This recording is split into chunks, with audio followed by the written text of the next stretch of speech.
Hi everyone, and welcome back to my channel. Today we are going to be going over our estimates for our taxes for 2020 that we will be owing the IRS in 2021. I'm really excited to go in and kind of break down how I decided to come up with the numbers that I think will be most likely the correct numbers to use in terms of calculating the amount that we will owe the government this year. If you are interested in to see what that looks like and how we've done these calculations, go ahead and stay tuned.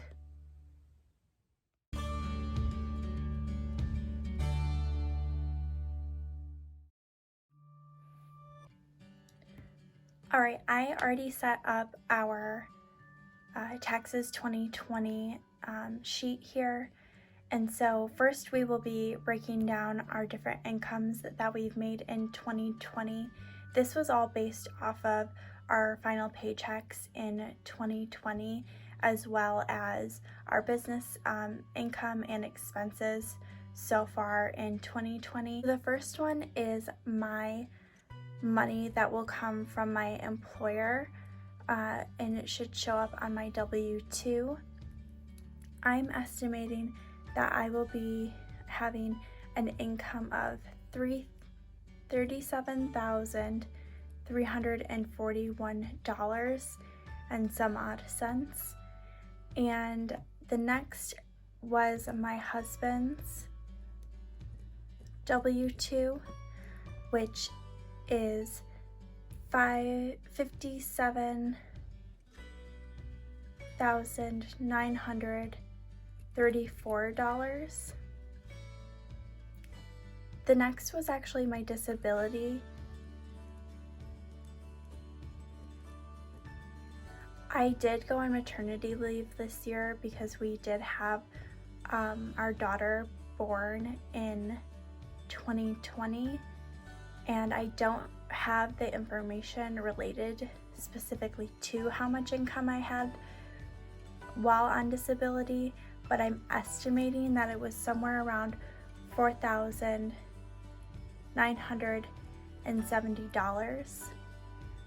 I also have a side hustle that produced a tiny bit of income in 2020. Again, this is just an estimate, but I think it was right around $300, and if anything, it was an overestimate in that respect. Next was our rental property.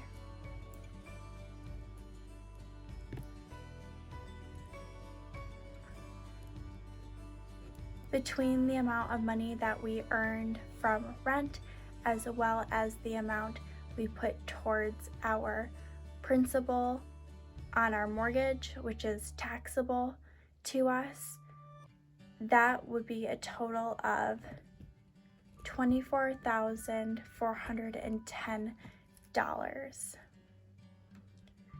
Next, I'm going to go ahead and break down the tax deductions that were related to the different incomes I have listed here. So the first will be, again, my tax deductions from my employer. That's really just my 401k. I contributed $1,849. My husband contributes a lot more to different deductibles and also to his 401k, and so his total tax deduction was $12,616, which sounds like a lot, but just to break that down, the first was about $469 that we paid for our dental insurance. The next was $4,000, which went to our flexible savings account that we use to pay our childcare costs. What it does is you put money into it throughout the year, and then you can get reimbursed for your childcare expenses, making it pre-tax money that you use on those expenses. The next was $2,600 for our HSA, which is our health savings account, very similar to our FSA. This one focuses on putting pre-tax money into a health savings account that we then can pull that money out of to pay for our medical expenses. And so since my daughter was born in 2020, we paid quite a bit in medical expenses, and we used a lot of that HSA money pre-tax to pay that down. Next, he contributed right around $2,555 to his 401k. He also had $116 that went to our vision insurance. And then there was $2,874 that went to our health insurance, which is used before we need to dip into that health savings account that I spoke about previously. So that's why that number is so gosh darn big. In terms of my disability, because I just estimated the income, I really have no idea how much was taken out in taxes. I know that I didn't contribute to my 401k during that time, but we'll talk about it a little bit later, about how much we've already paid the government, and we're really not fully sure as to what that'll look like. We'll have to wait until that information comes in the mail to us. The same goes for my side hustle. Again, that's just an estimate, and I don't contribute to any sort of 401k or anything like that. And again, when we talk about what we have given the IRS so far this year, we won't be talking about what we think we've given through my side hustle money, but it has happened, a very small amount, if anything, but definitely something. Next is our rental property. And so when you see that number, 24,000, you kind of like, wow, that's a lot of money. Like, you earned a lot in your rental income. But you'll see that we also had a lot of deductions this year. So in total, it was $20,732. So that includes the home insurance that we pay for the property, which is tax deductible as a business expense, as well as the property tax, which is pretty high in our area. We also paid interest on our mortgage, which is tax deductible through our business. We also factored in our depreciation, and last year that was right around $2,600. So I went ahead and estimated that to be similar this year. And the last was the regular expenses that we have on the property.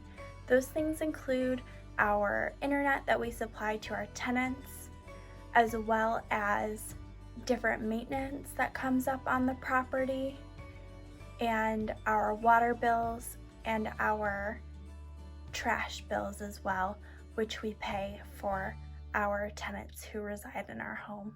All in total, that makes it so that our taxable income is $64,838. That includes us taking the standard deduction on top of all these different tax deductions that we've already taken, because that's how you calculate your taxable income. I'm not a tax professional. I am not an accountant. I am a girl with a YouTube channel. So if I'm wrong, I very well could be wrong. I would be shocked if I wasn't wrong, but this is just how we are trying to go about estimating all of this so that we can plan for April. I do know that based on this number, we're in the 12% tax bracket, which kind of makes you think that you'll be paying 12% of this money, but it doesn't mean that. There's a calculation that once you've determined your taxable income, you can figure out where you fall within your tax brackets. And so since our taxable income is just above $60,000, that puts us as married filing jointly into that 12%, because we make between $19,000 and $80,000 of taxable income. So to calculate how much you owe, you in this tax bracket, you know that you'll have to pay $1,975 plus 12% of anything above the very beginning of that tax bracket, which is right around $19,000. So when you do that calculation based on your tax bracket, for us that comes to $7,498. Luckily, we have contributed a little bit of money to our federal taxes so far this year, and so that includes $382 from my paychecks from my employer and $457 from my husband's employer. And then our daughter, who was born in 2020, although she was eligible to receive stimulus money, we did not receive that money because the IRS based that off of our 2019 taxes, and she wasn't born at that time. So we're also expecting to receive $1,100 from them at tax time for that. So in total, that's right around $1,940 that we've paid the IRS so far, or we're expecting them to be paying us back, kind of a mix of both, if that makes sense. And so we are pretty sure we will owe right around $5,558 this tax season for our federal taxes. Now, I know that we contributed a little bit more money to our state taxes, and so we really don't know how to particularly plan for that, but we're hoping that we contributed the right amount there. We will find out hopefully by the end of February when we go to file our taxes. I'm going to try and do it as early as possible, but in the meantime, based on this information, we are going to try and save up $6,000 for our tax bill coming up this April. That way it'll be a little bit more than what we expect, just in case we're wrong. And hopefully again we'll know how much we owe specifically at the end of February, so we'll have all of March and half of April to plan for that. If you're interested in following along on our journey with our finances, please go ahead and subscribe. If you enjoyed this video, go ahead and give it a like, and if you have anything to share at all, go ahead and leave a comment down below. I would love to hear your story. Thank you. Bye.